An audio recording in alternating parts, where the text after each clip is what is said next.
Guys, welcome back to the furnace series that I'm doing here. What I want to show you today is how to put a T in so that you can live check your pressure switch.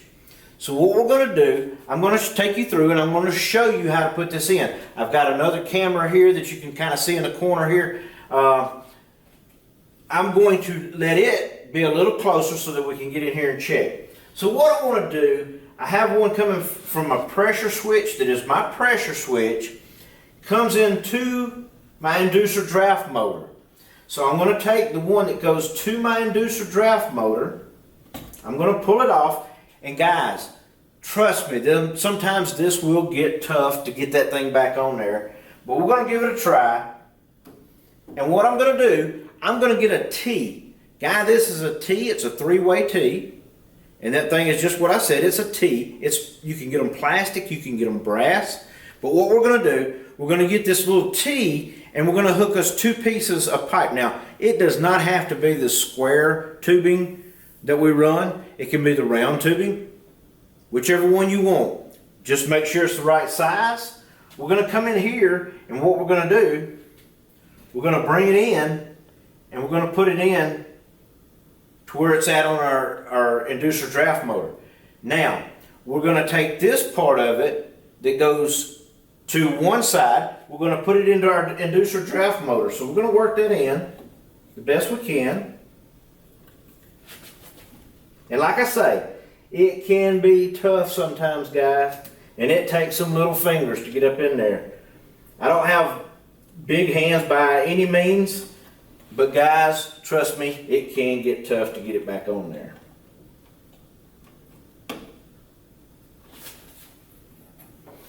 Alright, we've got it back up on there, I believe. We're going to take our manometer. Now you can use either one. You could use a probe, a manometer probe, or a dual manometer. Either one you want, guys. For today's demonstration, we're going to use this one. So I'm going to just take it and I'm going to go to my P1. I'm going to put it in there and I'm going to go ahead and zero it out because there's nothing there. So I've got it zeroed out. As you can see, we're zeroed out on it. So now that I've got it zeroed out, the next thing I want to do, I want to go over and cut my unit on, and we'll go ahead and cut the unit on. Make sure that my gas is on. And I'm going to cut it on over here on the thermostat. Now that I've cut it over here on my thermostat, my inducer draft motor's coming up. And I'll go ahead and kind of try to put that in there.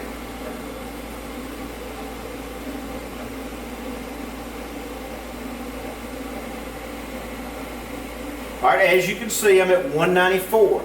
Now what we want to do, we want to check and see what our pressure switch is telling us. Our pressure switch tells us we need to be 1.20.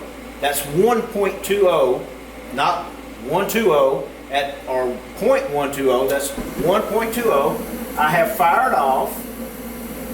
I'm staying at 194. You say, well, Gear, that's too high. No, it's not too high. That's not what you want to worry about. You don't worry about being too high. You just worry about it ever falling under. Now, I have seen times when inducer draft motors will get weak and they will never be able to hold that up. So it may not be your pressure switch, it may be your inducer draft motor. So what you want to do is just make sure it stays above whatever the pressure switch is rated at. And I'll go ahead and turn this around to the other camera. But you just want to make sure that it stays above it. If it starts falling below it, then you have a problem. At that point, you can look at your inducer draft motor. It may not be putting out enough or pulling enough negative pressure for that switch to close. So you always want to make sure. And this is what I've always talked about, putting a T in. You've put a T in, all you've done is put your manometer as part of the path to check the inducer draft motor. Guys, we'll take this back off and I'll take it off, and once I take it off, it will lose the inducer draft motor and it will kill the fire. So when we take it off,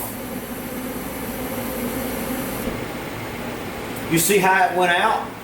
It does not have a negative pressure coming up to go through my exhaust.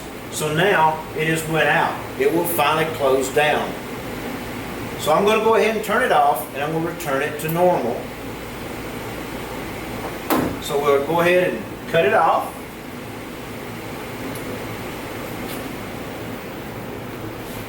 As it cools itself down, as all of them do, while it's cooling itself down, I'm going to go ahead and take this off. I will take off the T that I put in, which is here, and the tubes that I had. Once it spins down and it stops,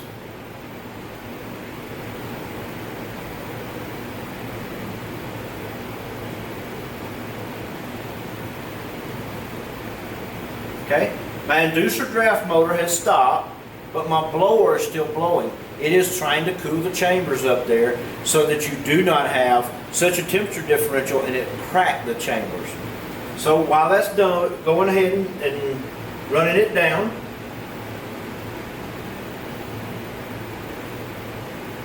I'm going to put my hose back on, and like I say guys, it's tough. There's no doubt about it. It may take several times. There we go. I've got it. That is how simple and how quick you can check your inducer draft motor that it is giving the correct pressure to your pressure switch. Guys, it is the exact same way. I come over here and you say, well, you've got two pressure switches. One of those pressure switches is going to go down to my water at the collector box to make sure that there's either water in the collector box, but it's not too high or too low, and this is going to check that. That pressure switch has a different number. This one here is going to be a 0.10. So it is a different pressure switch. Can you use the same pressure switch on either side? No, it is not recommended, because if you do and you run this down too low, you may not be exhausting enough of your flue gases, and then at that point in time it can back up and you have it come out in the home. Guys, you want to check to make sure this inducer draft motor is performing in the way that it should. And if you're having problems, that's the way to check it. So guys, don't be afraid. How long did that take? That really took no time at all. Less than 5 minutes, maybe a little more. But guys, when you go in there to check that, you're checking something that is for the safety of you, the safety of your customers, and you're making sure that your draft motor is going and doing what it's supposed to do.